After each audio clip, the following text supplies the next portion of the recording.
See, we have so much time now. I don't know if you see that. Midget. Oh, yeah. Sorry. We have so much time. Hello. I am Nick's boss again. And I'm here joined by David again, my friend. Hello. And we're on episode 7. Mm-hmm. I almost said 8 again. On episode 7. 9. 9. And we're gonna be talking about movies. Mm-hmm. But first, I'm gonna Yes. recap. We're gonna recap Texas. Yes. Texas. What has happened in the past day? So we did Hot Seat again. That's a thing that happened, and it was not me, so that was awesome. It's coming. It's coming. And that that was fun. If Nyx disappears in the next few days, we'll know what happened. And then I had some coffee yesterday. Oh, I haven't had coffee this morning. I need to go and go downstairs and get coffee. What am I doing with my life? And we went to the mall. Oh my gosh, that was That we did. it was I kind don't of think cool. any of us bought anything. You got your shoes shined though. I did Yes, get my you shoes did. signed. Just let the guy pull me over. I should have just said no. Yeah.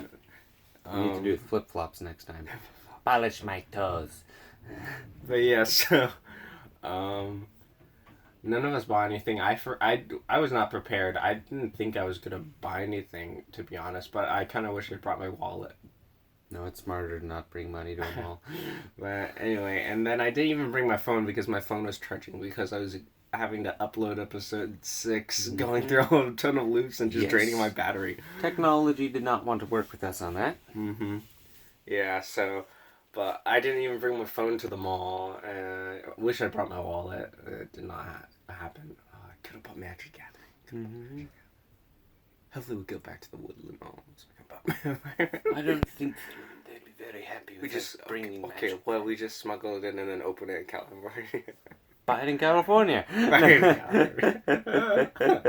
Okay. Oh, Brayden, my little. Oh, sorry. Maybe. Okay.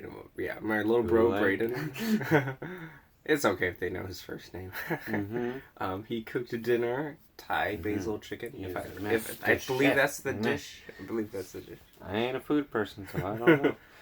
But yeah, so yeah, he was a master chef. He cooked dinner, and it was really good. And then yesterday was David's older brother's birthday, Yep. and we celebrated that. So it was a really fun time. Yeah. And so today we're talking about favorite movies, and I believe Connor will be starting us off. Yes, I will. I'm gonna talk about. I have 3 down. I have 3. I'm gonna just talk about one. He's gonna talk about one. Yep. But the one I think I'm gonna talk about first actually is Godzilla against Mechagodzilla. It came out in 2009. I'm leaving. It came out in 2009, and it's originally I think it came out in Japan first, but you can get it is it English dubbed? I don't know. I don't remember the exact wording, whatever that means. But, you can. It's a really cool movie. I've actually probably one of the few movies that I've watched more than 3 times. Actually, I've watched it probably 7 to 8 times total so far.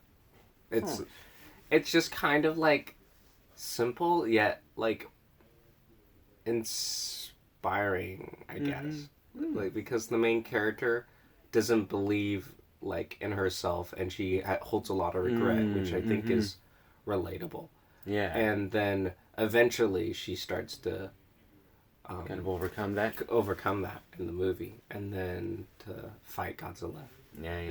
The Mechagodzilla. With the big Mechagodzilla So the program. city gets absolutely thrashed. And so it's a really cool movie. I'd suggest checking it out. It's one of my. If I was making a tier list, even though it's honestly it's not the best movie ever made, but my personal tier list, that would be my S tier, because I've watched it so many times. It's super good. Yeah. So for me, I'm going to limit myself to just movies released this year. Otherwise, I will take ages. But I do have 3 favorites. The first I'll start with is just going to be Jesus Revolution. Not sure if y'all have seen that. I won't spoil any of the movies I'm going to talk about simply because they are newer. but really is fantastic. And kind of whether or not you're in the church, I think there is kind of something for you in that. At least gets understanding. It's focused on the movement called Jesus Revolution from the was it 60s or 70s or something like that. The hippies. Lots of hippies. I forget what era. I think my parents watched that. I have not watched that. Yeah, it was good. First movie I've seen, I'm like, there was actual spiritual significance to this movie. It wasn't just cringy and painful like most Christian movies. Well, with that said, I'm going to talk about a Christian movie Oh. on my list Yeah. thing. It's called I'm Not Ashamed. I have not seen that one. It's about the Columbine shooting, about Rachel Joy Scott. The Columbine shooting was like 1999, if I recall. And probably, I'm not going to guess the month, I'm going to just guess it wrong. But it was in like 1999. It was one of the, if I recall, it was one of the big like mass like shootings in America that like sparked a ton of controversy and whatnot. And like talks and debates about guns. But Rachel Joy Scott was okay. So a lot of people were like, "Oh my gosh, there was another Christian there." Rachel Joy Scott wasn't like the only person or whatever, and like people like criticized the movie and criticized that debate about the events of what actually happened. But you know what was that? Okay, actually, I'm gonna slowly go back into my mind and try and I don't remember their names though. There's a family in Scope. What did they do? Or what did they look like? The husband is a cop. The Kemenows? The Kemenows, Yes, they yes. were actually, they had one of the group events that we had with them, they actually talked about the Columbine shooting. Oh. I don't know if you remember that. I do not. They talked about the Columbine shooting and they were friends with, I think it was Rachel Joy Scott and her family, actually.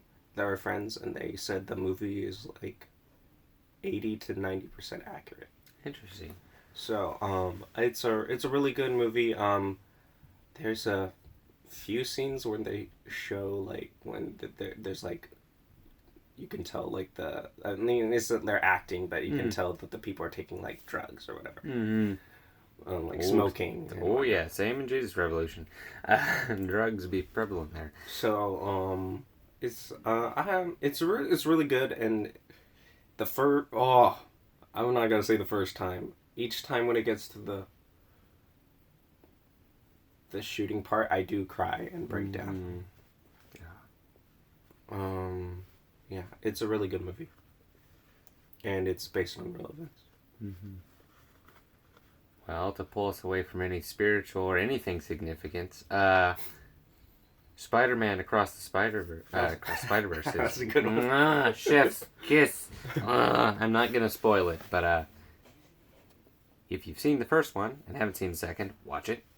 If you haven't seen the first one, watch it, then watch the second, because it is so good. I second good. that.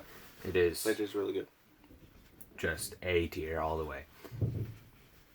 Good characters, good plot, Mm-hmm. good animation. Yeah, really beautiful And hilarious.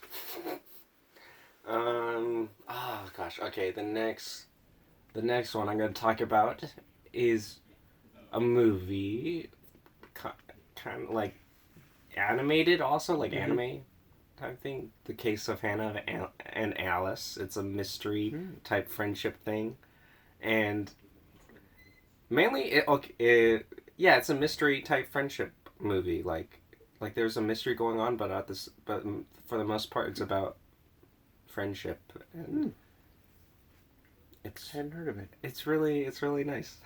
You said it was like an anime, or it is like it's an anime, but it's a movie. Like okay. it's like interesting. Is it like Studio Ghibli or something like that? it's not like from any major anime. Like it doesn't Okay. have its own anime, but it's a movie or whatever. It's Nice. like it's really cool. It's really cool. Like it's about how would I describe it, or how should I describe it? There's basically a girl, she moves into town to a new school, and then there's like something with the upperclassmen, like some mystery surrounding them, and then she goes over to find this other student, and they go and work together, and they eventually become friends. That's cool. So yeah, it's really sweet. Okay. And to, I guess, end it off on the movies, D&D, Honor Amongst Thieves. That's a good one. That's a good one. That one, you don't have to play Dungeons and Dragons to enjoy it. It is just good, just like a staple fantasy movie. That having played D&D, you'll really appreciate the subtle nods of like the pacing of the movie feels like the pacing of an actual session. Mm-hmm. Their characters that fulfill stereotypes, like there's the totally not the DM character who knows everything, knows way too much, but for some odd reason just can't actually help the party fully. But they could totally just whoop everyone. Stuff like that, where it's just really funny to watch it. If you've played D&D, to see those things, just the way people act and talk, there's little nuances where you're like, this feels like if someone was playing someone doing this, not someone doing this. So, it is fantastic. I think my favorite part, my two favorite things about that movie, or no, I'm just gonna name one. I don't want to say too much about it. Is when and totally not the DM character is telling them about the complicated puzzle bridge, and then it just breaks down. They all just look at the one. That is the life of a DM. It's just you spend your 3 hours planning something, and your player ruins it. Don't be those players. Yeah. Okay, I think that is where we're gonna end it. I don't want these videos to go like too long. I want to say, unless it's like a more serious topic or something.